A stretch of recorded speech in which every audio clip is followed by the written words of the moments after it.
Hello everybody. I have had a question submitted by one of our YouTubers who was asking about when he's doing some of his own videos, he had this issue where he had kind of his hat on and his face on these little walking segments were kind of blocked by a shadow on his face. First of all, let me kind of give a little bit of comment about the type of cameras that people use. If you can find a camera that has a higher dynamic range, it accepts kind of the darker areas and the highlight areas as well, and keeps them all without overexposing or underexposing. They're going to be more expensive cameras, of course, and sometimes everybody don't have those. But if you check into the specs online, the camera that you're going to be purchasing, it should be telling you what sorts of dynamic range you have on that. And the more dynamic range you have, the more stuff like this won't happen. But with something like this, to fix it here, because if a camera does not have a high dynamic range, the shadows might get crushed, and the detail is going to get crushed in the shadows. And sometimes it's just almost very difficult to impossible to bring those details back once those are gone. With this here, we can do some basic fixes on it. What I'd recommend first is with a shot like this. First of all, if you're going to use the entire shot or not, I'm just going to mute this for a second here. Get it at the beginning. Like if you edit this down to just the portion that you need. 14, the last one. So obviously this first section is not going to be used here. So I'm going to get it right up here to the beginning of the clip. I'm going to hit Q and edit that portion off. It'll be a lot easier if you just get it edited down to the clip that you need. And here at the end he finishes. More people. And that's the end of the take right there.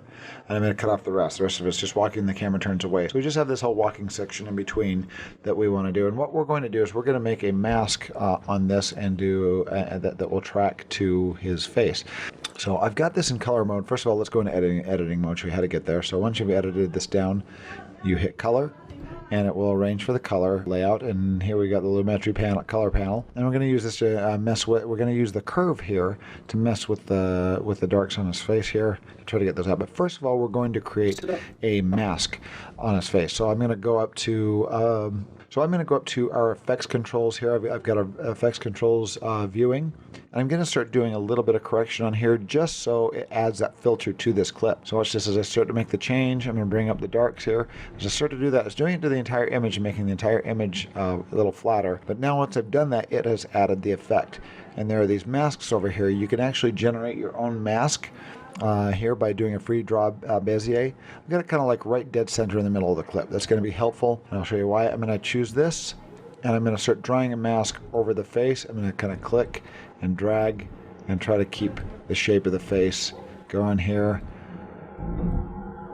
and rejoin it right there. So now I've got that mask going over, and we're going to work on the curve in a little bit. But right now, what we want to do is get this mask to track to his face, and we can do that by hitting this mask path button right here.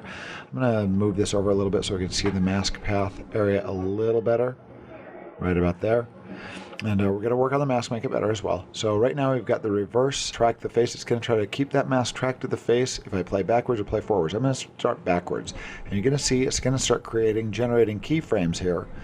And it's going to do its best to track to his face there. If this ever falls off, I'm going to let that go, and then and there it actually goes off his face a little bit right there, and we see a little bit of the blue sky behind. So what we can do, I'm going to stop that. And you can let it track all the way and then go back and fix it if you want. But I'm going to click in my effect controls here. I'm going to hit plus, plus, plus, plus on the top of my keyboard to zoom in and see these individual keyframes. I'm going to arrow back and forth and see where that kind of went off. It usually does a pretty good job of tracking things. But right there is where it starts to go off. So I'm going to select this keyframe, delete, go to the next one. Well, let's look at these where it goes back on. Right there it goes back on. So I'm going to delete all these keyframes, select all those keyframes, delete them in between. See how that does now. And that did a lot better because now it goes from this point to that point without all those little individual keyframes in between. If you need to, you can land it on a keyframe and you can actually change the position of this keyframe like that. It just changed with this keyframe. But that's going to be pretty extreme because it jumps back and forth here. So just to show you, see how that mask jumps off. So I'm going to undo that. But just to show you that you can do corrections, I undid that. You can do corrections where the mask starts to kind of fall away. So I'm going to zoom this back out. Continue. I'm on this last keyframe here, so now I'm going to hit play in reverse and let it track some more. And once that's all the way done tracking, I'm going to stop it right now, but once that's done tracking all the way back here, you can go through and do those fixes like I mentioned. It's usually pretty quick, but I'm going to get on this last frame here Let's zoom up again. Plus, plus, plus. I'm right on that keyframe. If you need to be right on a keyframe, you can hit these arrows back and forth and you'll land on a keyframe, and we're going to track forward as well. And I'm going to keep doing this until I have tracked this entire clip. So this will continue to track, and when it falls off like that, once again, you can go through. You can go through and eliminate the ones in between. Let's zoom up. Right about there is where it falls off, so I'm going to grab these keyframes, delete, and it comes back on right about there. So I can eliminate those in between. I can move this back over, add a keyframe right there, or just move the mask and it'll generate a keyframe right there. So I'm going to grab that, move it, and boom, it's added a keyframe. So you can do some manual fixes there. And we're going to continue that until the end, and then we'll come back and kind of look at the track and see what we've got. Okay, so we've got the whole track done here from beginning to end, and I've gone through and made some adjustments, and you can see the mask kind of moving with the face right there. So now we're going to do some actual fixes here. First of all, I'm going to go to the mask, and I'm going to select mask feather, and we're going to increase the feather of this mask by, let's say, about, right now it's on a 10%. I'm going to go to, I don't know if they're pixels, I think they're pixels there, but I'm going to go like, let's try 20 and feather that off. And if you grab this and just drag it over, you'll see the mask kind of soften up there. You'll see that mask kind of soften up on the face. And I'm going to also mess with the expansion here. The expansion, if you drag this over to the right and left, you'll see it expand, make the mask bigger, or if you shrink it in, it'll make it a little smaller. So you can adjust the size of the mask, you can adjust the feather, and now let's work on the color. So now that locks to his face pretty much the entire time as he walks. And now we can do some adjustments. So what we want to be careful of is trying to bring the shadow up without destroying the detail and the highlights in the face.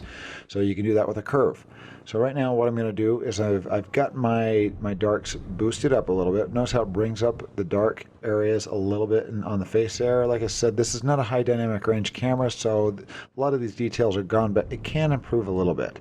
So I'm going to boost that up. So these are the dark ends here, and these are my highlights. I'm going to grab my highlights and kind of drag them down to bring exposure and detail back in the face there. And see there, now it's bringing color back in, so the kind of upper mids there are brought down and the lower darks are kind of brought up. So that's like with a curve there, we're able to bring that up, and maybe that's a little too extreme, but let's take a look at what we got here before and after. So there's before and there's after. Maybe there's kind of a happy medium there that we can do. And one way we can do that is we've got our mask opacity, so we can just drag that down right here, and it's bringing down, and we can find kind of that happy medium, maybe around like 74% is a good little medium there. Now let's go before and after. There's before, there's after, and it's bringing back the eyes a little bit. Let's play through that a little bit and see what we get.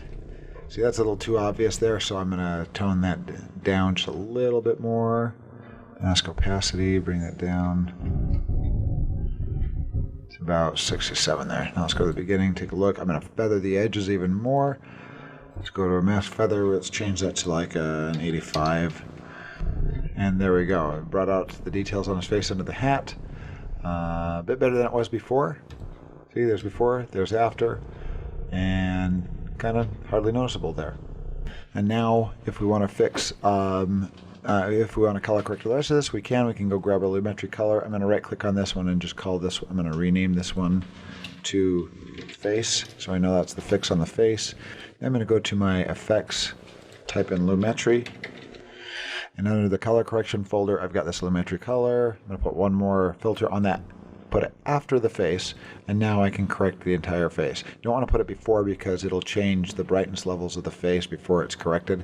So we can go, so now we can add kind of a look to this and correct the rest of this if we want. So we can just go under curves, do a little contrast curve to the entire image, and we can go under, change the saturation a bit, make it a little more colorful, and whatever else we need to do. So vignette, why not? The vignette around the edge. There we go. And there's our color corrected. Just a quick little color correction on that. There you go. Anyway, if you have any questions, please post them, let me know. Thanks.